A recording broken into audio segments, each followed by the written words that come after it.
วันนี้ผมจะพาทุกคนย้อนกลับไปในยุคกลางเพื่อไปทำความรู้จักกับเรื่องราวที่หลายคนอาจจะมองข้ามไป นั่นก็คือสัตว์เลี้ยงของอัศวินพอพูดถึงอัศวินหลายคนอาจจะนึกภาพนักรบที่ใส่ชุดเกราะขี่ม้าพุ่งเข้าหาศัตรูแต่ความจริงแล้วชีวิตของอัศวินนั้นซับซ้อนกว่านั้นมากและหลายคนอาจจะเข้าใจว่าสัตว์เลี้ยงคู่ใจของอัศวินมีแค่ม้าแต่จริงๆแล้วยังมีสัตว์อีกหลายชนิดที่อัศวินเลี้ยงไว้เพื่อไว้ใช้ในสงครามในการล่าสัตว์หรือแม้แต่ความบันเทิงก็ตามงั้นอย่าให้เสียเวลาเรามาเริ่มกันที่สัตว์ตัวแรกเลยดีกว่าสัตว์ตัวแรกทุกคนน่าจะคุ้นเคยกันอยู่แล้วนั่นก็คือม้าศึกในยุคกลางโดยเฉพาะชนชั้นสูงและอัศวินม้ามีความสำคัญอย่างยิ่งในการใช้ชีวิตประจำวันอัศวินแทบจะแยกจากม้าไม่ได้เลยไม่ว่าจะใช้ในการเดินทางการล่าสัตว์เพื่อสันทนาการหรือการออกรบที่ต้องอาศัยยุทธวิธีบนหลังม้าทำให้ม้ามีความสำคัญมากสำหรับอัศวินแต่ก็ยังมีความเข้าใจผิดเกี่ยวกับม้าศึกในยุคกลางเพราะหลายคนจินตนาการว่ามันจะต้องเป็นม้าที่ตัวใหญ่ยักษ์เหมือนม้าลากรถพันชัยในปัจจุบันแต่จากหลักฐานจริงๆแล้วม้าศึกที่แท้จริงจะมีความสูงเพียง142ถึง152เซนติเมตรซึ่งก็ไม่ได้สูงเกินจริงแต่เป็นม้าที่กระทัดรัดแข็งแรงและมีความคล่องตัวสูงในส่วนของการจำแนกประเภทของม้าในยุคกลางไม่ได้ขึ้นอยู่กับสายพันธุ์ที่ชัดเจนแบบในปัจจุบันแต่ถูกจำแนกตามหน้าที่การใช้งานและคุณสมบัติที่เฉพาะทางอัศวินที่มั่งคั่งมักจะมีม้าหลายประเภทอยู่ในคอกของตัวเองสำหรับภารกิจที่แตกต่างกันออกไปโดยม้าแต่ละประเภทมีคุณค่าและบทบาทที่สะท้อนถึงสถานะทางสังคมของผู้เป็นเจ้าของได้ดีเลยทีเดียวเดี๋ยวเรามาทำความรู้จักกับม้าประเภทต่างๆในยุคกลางกันเริ่มต้นที่ประเภทแรก Destrier นี่คือม้าศึกที่ได้รับการยกย่องว่าเป็นม้าศึกที่ยอดเยี่ยมและโดดเด่นที่สุดในยุคกลางและมักจะถูกเรียกว่าม้าผู้ยิ่งใหญ่อย่างไรก็ตามชื่อนี้ไม่ได้หมายถึงขนาดทางกายภาพที่ใหญ่โตแต่แสดงให้เห็นถึงการมีคุณค่าและความสำคัญในฐานะม้าศึกที่ได้รับการเพาะพันธุ์และการฝึกฝนเป็นพิเศษซึ่งจะใช้งานม้าชนิดนี้เฉพาะในสมรภูมิหรือการประลองทวนเท่านั้นการประลองทวนเป็นกีฬาที่อัศวินจะขี่ม้าเข้าหากันและใช้ทวนแทงอีกฝ่ายเพื่อให้อีกฝ่ายล่วงจากหลังม้าหรือทำลายทวนของอีกฝ่ายโดยมักจะใช้ม้าตัวผู้ที่มีพละกำลังมหาศาลความคล่องแคล่วสูงและมีความอดทนเป็นเลิศอัศวินจะไม่ใช้ม้าพันธุ์นี้ในการเดินทางทั่วไปแต่จะเก็บไว้เฉพาะเวลาสำคัญเท่านั้นราคาของมันก็สูงมหาศาลเช่นกันในศตวรรษที่ 14ราคาม้าพันธุ์นี้เฉลี่ยอยู่ที่35 ปอนด์หรือแพงกว่านั้นเทียบเท่ากับรายได้1 ปีของอัศวินบางคนเลยทีเดียวม้าประเภทต่อไปโคเซอร์เป็นม้าศึกอีกประเภทหนึ่งที่ได้รับความนิยมอย่างแพร่หลายในหมู่ทหารม้าชนิดนี้มีจุดเด่นทางด้านความเร็วเป็นม้าที่แข็งแรงและคล่องตัวกว่าม้าเดสเทียร์แถมยังมีราคาที่ถูกกว่าจึงเป็นม้าศึกที่พบได้บ่อยสุดในยุคกลางและมักจะถูกนำมาใช้สำหรับการรบที่รุนแรงและรวดเร็วนอกจากนี้ยังสามารถใช้ในการล่าสัตว์ได้อีกด้วยหลายครั้งอัศวินบางคนยังชื่นชอบม้าพันธุ์นี้มากกว่าม้าเดสเทียร์เสียอีกมาต่อกันด้วยม้าลาวซีเป็นม้าประเภทที่สามารถเรียกได้ว่าเป็นม้าสามัญประจำบ้านของคนในยุคกลางมันถูกจัดให้เป็นม้าที่ถูกที่สุดในบรรดาม้าแต่สามารถใช้ประโยชน์ได้หลากหลายหน้าที่ของมันครอบคลุมไปตั้งแต่การขี่ในชีวิตประจำวันไปจนถึงการบรรทุกสัมภาระแม้ม้าชนิดนี้จะไม่ใช่ม้าศึกโดยกำเนิดแต่ก็สามารถฝึกฝนเพื่อใช้ในการรบได้ม้าชนิดนี้จึงเป็นทางเลือกหลักสำหรับอัศวินที่มีฐานะไม่สูงนักและตัวสุดท้ายม้าสายเดินทางม้าพอลฟีม้าชนิดนี้ไม่ได้ถูกใช้งานในสนามรบแต่เป็นม้าที่ได้รับความนิยมสูงสำหรับการเดินทางในชีวิตประจำวันโดยเฉพาะสำหรับชนชั้นสูงและสตรีในยุคนั้นคุณสมบัติเด่นที่ทำให้ม้าชนิดนี้เป็นที่ต้องการคือการเดินแบบพิเศษที่เรียกว่า Ambling Gait การเดินแบบนี้เป็นการเคลื่อนไหวแบบ4จังหวะที่นุ่มนวลและสม่ำเสมอซึ่งจะให้ความสบายอย่างยิ่งแก่ผู้ที่ขี่เมื่อต้องการเดินทางเป็นเวลานานอัศวินมักจะใช้ม้าชนิดนี้เป็นพาหนะในการเดินทางไปยังสนามรบเพื่อรักษากำลังและความสดใหม่ของม้าศึกด้วยความสบายและความสง่างามนี้เองทำให้ม้าชนิดนี้มีราคาที่สูงและเป็นสัญลักษณ์ของความหรูหราในยุคกลางเลยทีเดียว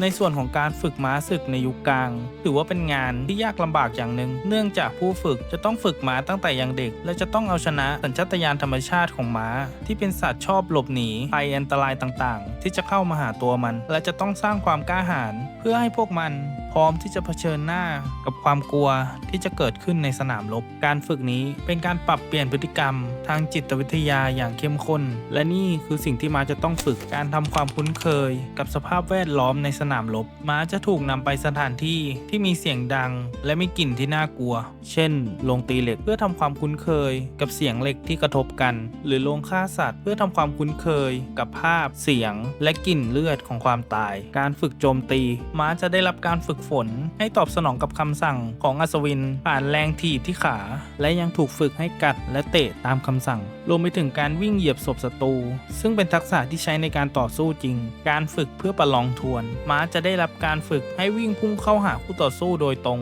ซึ่งเป็นพฤติกรรมที่ผิดกับธรรมชาติของม้าและยังต้องฝึกการทรงตัวที่มั่นคงเพื่อให้อัศวินพุ่งหอกเข้าปะทะกับเป้าหมายได้อย่างแม่นยำและทรงพลังสิ่งที่ม้าศึกเหนือกว่าม้าธรรมดาไม่ได้อยู่ที่ขนาดร่างกายแต่แตกต่างกันที่การฝึกฝนที่โหดร้ายและซับซ้อนเพื่อเอาชนะสัญชาตญาณสัตว์ป่าและเปลี่ยนพวกมันให้กลายเป็นนักรบที่มีความกล้าหาญและแข็งแกร่งสัตว์เลี้ยงตัวต่อไปของอัศวินก็คือหมาล่าเนื้อการเลี้ยงหมาล่าเนื้อของอัศวินและชนชั้นสูงไม่ใช่เรื่องธรรมดาที่ใครจะทำก็ได้แต่มันคือการแบ่งแยกของสถานะทางสังคมอย่างชัดเจนโดยการครอบครองหมาบางประเภทโดยเฉพาะหมาล่าเนื้อไม่ได้เป็นเพียงเรื่องรสนิยมแต่ถูกกำหนดด้วยกฎหมายอย่างชัดเจนเพราะการล่าสัตว์ในยุคกลางถือเป็นสิทธิพิเศษและกีฬาของชนชั้นสูงเท่านั้นคนทั่วไปไม่มีสิทธิ์ที่จะล่าสัตว์เพื่อความบันเทิงได้หรือแม้แต่จะเป็นเจ้าของหมาล่าเนื้อดังนั้นการที่มีหมาล่าเนื้ออยู่ในบ้านก็กลายเป็นเครื่องหมายแสดงชนชั้นไปโดยอัตโนมัติแต่หมาล่าเนื้อไม่ได้เป็นแค่เครื่องมือในการล่าสัตว์เท่านั้นแต่ถูกยกย่องให้เป็นสัญลักษณ์แห่งเกียรติยศอีกด้วยไม่ว่าจะเป็นความซื่อสัตย์ความจงรักภักดีและความกล้าหาญสิ่งเหล่านี้ปรากฏได้ชัดเจนในหลุมศพของอัศวินหลายแห่งโดยบนแท่นฝังศพมักจะมีรูปสลักสุนัขโดยเฉพาะพันธุ์เกรย์ฮาวด์อยู่ตรงบริเวณปลายเท้ามันเป็นเสมือนสัญลักษณ์ว่าผู้เสียชีวิตได้ดำรงตำแหน่งอย่างภักดีต่อเจ้านายหรือพระเจ้าของพวกเขาจนวาระสุดท้ายของชีวิตในส่วนของการใช้หมาล่าเนื้อในยุคกลางเป็นกิจกรรมที่ซับซ้อนและต้องใช้หมาหลายประเภททำงานร่วมกันอย่างเป็นระบบการแบ่งประเภทของหมาล่าเนื้อในยุคกลางไม่ได้ขึ้นอยู่กับสายพันธุ์แบบในยุคปัจจุบันแต่จะแบ่งตามหน้าที่และทักษะที่แตกต่างกันไปและประเภทแรกหมาล่าเนื้อด้วยสายตาเช่นหมาพันธุ์เกรย์ฮาวด์และพันธุ์อัลลอนส์จะเป็นหมาที่ตัวใหญ่ผอมเพรียวสายตาเฉียบคมเน้นอาศัยความเร็วในการล่าเหยื่อและการใช้ปากกัดเป็นหลักมักจะใช้ในการล่าสัตว์ใหญ่เช่นกวางหรือหมูป่าหมาประเภทต่อไปหมาล่าเนื้อด้วยกลิ่นเช่นหมาพันธุ์แฮร์ริเออร์หมาพันธุ์นี้จะมีลักษณะคล้ายบีเกิลแต่ตัวจะใหญ่กว่าเป็นหมาขนาดกลางที่ใช้การดมกลิ่นเพื่อล่าเหยื่อและหมาอีกหนึ่งประเภทคือหมาล่าสัตว์ใหญ่อย่างหมาพันธุ์มาสเตฟจะเป็นหมาพันธุ์ใหญ่ใช้สำหรับล่าหมีหรือหมูป่าตัวใหญ่ๆและยังสามารถเป็นหมาเฝ้ายามได้อีกด้วยหลายคนอาจจะสงสัยว่ามีหมาที่สวมเกราะและออกไปรบบ้างไหมผมบอกได้เลยว่ามีแต่ก็เกิดขึ้นไม่บ่อยนักเพราะส่วนใหญ่หมาพวกนี้จะใช้ในการล่าสัตว์และเฝ้ายามในค่ายทหารเพื่อปกป้องของมีค่าแต่ก็มีการสวมเกราะให้หมาล่าเนื้ออยู่บ้างแต่ส่วนใหญ่จะเป็นเกราะที่เอาไว้สำหรับการล่าสัตว์ที่อันตรายเช่นหมูป่าหรือหมีเพื่อป้องกันหมาบาดเจ็บจากเขี้ยวและกรงเล็บของสัตว์ป่าและชุดเกราะส่วนใหญ่จะทำมาจากหนังสัตว์อาจจะมีทำมาจากเหล็กบ้างแต่ก็ไม่มากนักและสัตว์ตัวสุดท้ายของเราก็คือเหยี่ยวการเลี้ยงและฝึกเหยี่ยวเพื่อล่าสัตว์ไม่ได้เป็นเพียงกิจกรรมเพื่อการยังชีพหรือเพื่อการหาอาหารเท่านั้นแต่เป็นกิจกรรมที่อยู่ในประวัติศาสตร์และวัฒนธรรมของมนุษย์มายาวนานกว่า 4,000 ปีเลยทีเดียวโดยมีหลักฐานว่ามนุษย์เริ่มฝึกเหยี่ยวตั้งแต่ยุคอียิปต์โบราณแต่เมื่อเวลาผ่านไปจนมาถึงยุคกลางในยุโรปจุดประสงค์ในการใช้เหยี่ยวล่าสัตว์ก็เปลี่ยนไปจากเดิมที่ใช้เป็นเครื่องมือเพื่อความอยู่รอดก็ได้กลายมาเป็นเกมของกษัตริย์และชนชั้นสูงรวมไปถึงอัศวินกิจกรรมนี้ไม่ได้ถูกมองว่าเป็นเพียงการล่าสัตว์อีกต่อไปแต่กลายเป็นความบันเทิงอันหรูหราโดยการที่จะมีเหยี่ยวเป็นสัตว์เลี้ยงไม่ใช่เรื่องเล็กแต่เป็นเครื่องที่บ่งบอกถึงชนชั้นอย่างชัดเจนซึ่งเป็นสิ่งที่ชนชั้นล่าง ไม่สามารถเข้าถึงได้เพราะในสังคมยุคกลางการเลี้ยงเหยี่ยวต้องใช้ทั้งเงินและเวลาเป็นอย่างมากแต่มันก็แสดงให้เห็นถึงความอดทนความเชี่ยวชาญและรสนิยมของเจ้าของเหยี่ยวจึงไม่ใช่สัตว์เลี้ยงธรรมดาแต่คือสัญลักษณ์ของอำนาจและศักดิ์ศรีในโลกยุคกลางอย่างแท้จริงเหยี่ยวที่นำมาฝึกก็มีอยู่หลายสายพันธุ์เช่นเหยี่ยวนกเขาเหยี่ยวท้องขาวและเหยี่ยวยักษ์และยังมีสายพันธุ์อื่นๆอีกการล่าสัตว์ด้วยเหยี่ยวจะเป็นการล่าสัตว์ขนาดเล็กถึงขนาดกลางเช่นนกพิราบและเป็ดรวมไปถึงสัตว์เลี้ยงลูกด้วยนมขนาดเล็กอย่างกระต่ายหนูและกระรอกและการใช้เหยี่ยวในการล่ามักจะทำงานร่วมกับหมาล่าเนื้อโดยที่หมาล่าเนื้อจะทำหน้าที่ค้นหาและไล่ต้อนเพื่อให้เหยื่อบินขึ้นจากพุ่มไม้หรือออกจากที่ซ่อนซึ่งจะทำให้เหยี่ยวสามารถโจมตีเหยื่อกลางอากาศได้หมาล่าเนื้อยังช่วยในการตามล่าเหยื่อที่ตกลงมาในพื้นที่ที่เข้าถึงยากหรือแม้กระทั่งช่วยเหยี่ยวที่เพิ่งฝึกใหม่ให้สามารถจัดการกับเหยื่อที่มีขนาดใหญ่ได้และยังมีกฎหมายที่ออกมาคุ้มครองเหยี่ยวอย่างเข้มงวดโดยมีการออกกฎหมายว่าหากผู้ใดขโมยเหยี่ยวมีโทษถึงขั้นประหารชีวิตกฎหมายนี้ทำให้เห็นถึงความมีค่าและความมีอำนาจในการที่ได้ครอบครองเหยี่ยวแต่พอเรามองย้อนกลับไปสัตว์เลี้ยงของอัศวินจึงไม่ได้เป็นเพียงแค่เพื่อนเล่นแต่เป็นหัวใจสำคัญของวิถีชีวิตทั้งม้า